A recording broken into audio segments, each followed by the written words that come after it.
All right, we're back. We are on page 12 of notes 15 of Calc AB, and we're essentially doing the same thing that we did in the previous page, except in the previous page, everything was written as a summation. And now this actually, in my experience on the multiple choice section of the AP exam, this is more like what these questions tend to look like. And you have to like figure out like what definite integral is this equivalent to. And the answer is not unique, but on the AP exam, it will be one of the unique options. Like they're not going to give you two of them that could work, at least not yet. So let's see if we can do this. We need to pick out, I think all of this begins with what's delta x, right? So remember, you're always doing base times height. They all have the same base, so it tends to be factored out. So I'm going to say this is definitely delta x. So I'm going to say delta x is 4 over n. Now I need to choose my x sub I. So what are you little dots? Okay. So I'm going to just say, I mean, look at it. You got 1 plus 4 over n, 1 plus 2 times 4 over n, 1 plus 3 times 4 over n, 1 plus 4 times 4 over n, ultimately 1 plus n times 4 over n. I think that we can definitely say that x sub I is 1 plus 4i over n. Keep in mind, it's always, I mean, it's not a rule that it needs to be, but 100% of the time it has been a right Riemann sum, which means that you're not starting at a, you're always starting at a plus 1 times delta x. So you're always going to be starting at a plus 1 times delta x if they keep up the pattern. So x0 is 1, that's a, and then xn is 1 plus 4 is 5. And if you look, I mean, this actually is, this denominator actually is 5. And then if this is our x sub I, then our function is just 1 over x. So I think that this is the integral from 1 to 5 of 1 over x dx. And that we actually know how to evaluate. That's the natural log, the absolute value of x from 1 to 5, which is the natural log of 5 minus the natural log of 1. But the natural log of 1 is 0, so this is just the natural log of 5. If you don't know the fundamental theorem, if you don't know how to turn a limit into a definite integral, you're not going to get this limit, I don't think. However, there is an alternate way of approaching this. So you might look at this and say, sure, delta x is 4 over n.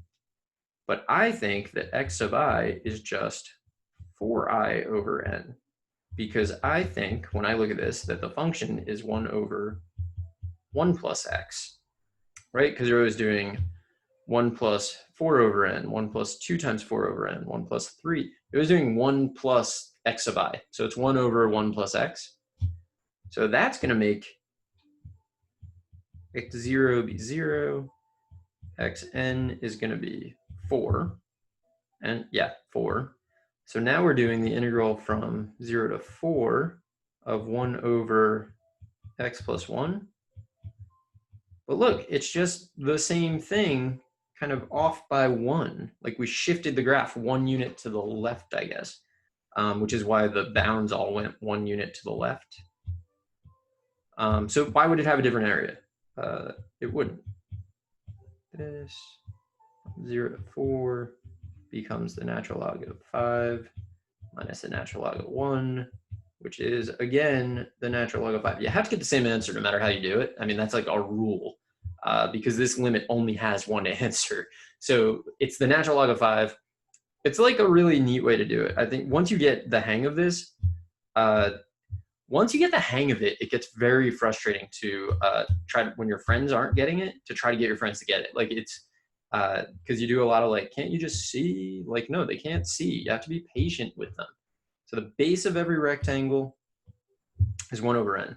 The height of each rectangle is the square root of something, I think. So I think that I think maybe actually the only choice in this case is to say that delta x is 1 over n x sub I. I mean, there's always more than one choice, but I think you should go with the obvious thing, like I over n, and then I think f of x is definitely the square root of x.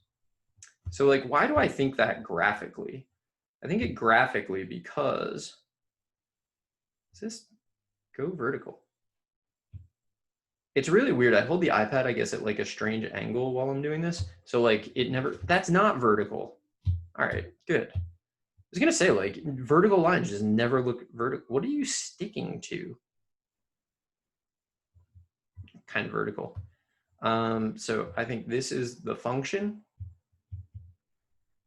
And then I think we're stopping at 1. So x0 would be 0, xn would be 1. So we're stopping at 1, and we're just going to like cut it up. We're always doing a right Riemann sum, so it's like this, this, blah, blah, like this. Whatever. So I think this is 1, and then each of these heights are going to be the square root of x of I, whatever the square root of x of I is. And so I think that we did it right. So this is going to be the integral from 0 to 1 of the square root of x dx. So x to the 1/2, so that's 2/3 x to the 3/2, 0 to 1, which is just 2/3. Because when you plug in 1, I don't know, square root of 1 is 1 and cubed is 1, so you just get 2/3. Minus, when you plug in 0, you just get 0. So that's just straight up 2/3. So how weird a way of writing, this is a weird way of writing 2/3, but that's what it is. I am pretty confident. All right, let's try, I think I'm just gonna do all of them in this video. I don't know how long this will be, but like, I don't know if I have the energy to come back in the next video and do them. I mean, it's the same amount of energy, but maybe you know what I mean? All right, delta x. I'll write this one 2 different ways. 3 over n. I'm gonna say x sub I feel is pretty clearly 1 plus 3i over n, which would make f of x just be e to the x. x0 is gonna be 1.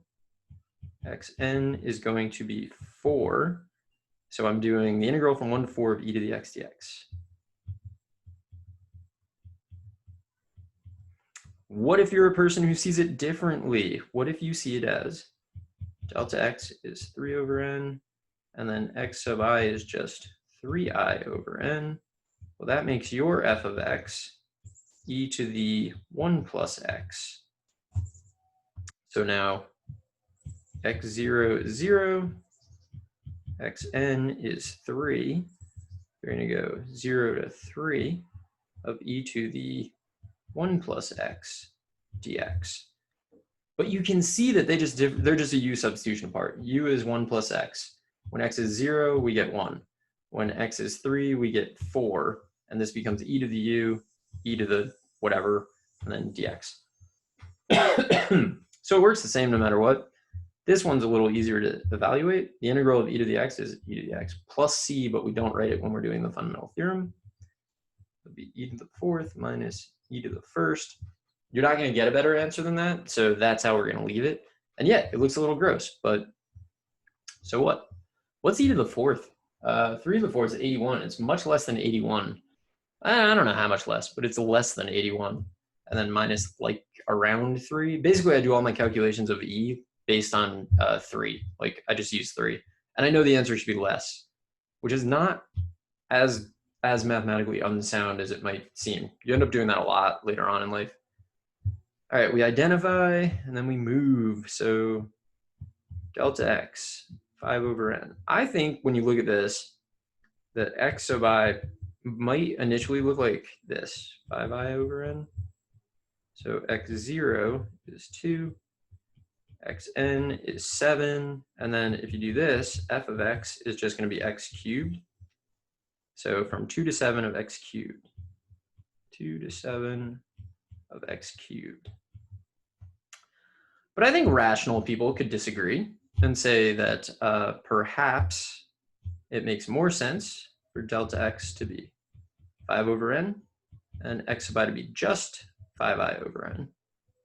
So x0 is 0 and xn is 5, but now your function is the quantity 2 plus x cubed. So you're doing the integral from 0 to 5 of 2 plus x cubed dx. But I hope you can look at that and see that those just differ by a U substitution. So this one's the easier one to do. So we'll do it 1/4 x to the 4th from 2 to 7. Gross 2 to 7 is going to be 1/4.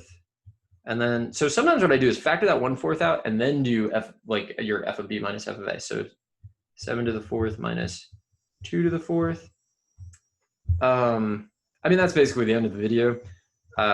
When you have 7 to the 4th minus 2 to the 4th, you could do like 7 squared minus 2 squared and 7 squared plus 2 squared. Like that's an option. And then here you can do 7 plus 2, 7 minus 2, 7 squared plus 2 squared. Just trying to like avoid doing calculations. 5, 49 plus 4. So you get like 45 times 50 something, 53, which is something. I don't know. I mean, that's if I had to do that calculation, that's probably what I would do, I think. And then I would just multiply those. And then we got graph paper here. Not really sure why. Oh, I think it's because in that one video I added like graph paper, so it changed the paper type. Let me switch that back. Paper, white, paper, lined, small lines, dots, small dots. You can choose all sorts of things. Okay. Anyway, that's writing, what is it? Taking, I don't know, evaluating definite integrals by taking limits of Riemann sums. And for limits of Riemann sums, there's a lot of stuff. Sometimes you write them, sometimes you look at them, just like a ton of stuff. Finding delta x is pretty much the key. And once you find that, you just kind of go for it. So that's the end of the video. I'll be back in the next one. New set of notes. I don't know what it's about, but we'll find out together. So see you there.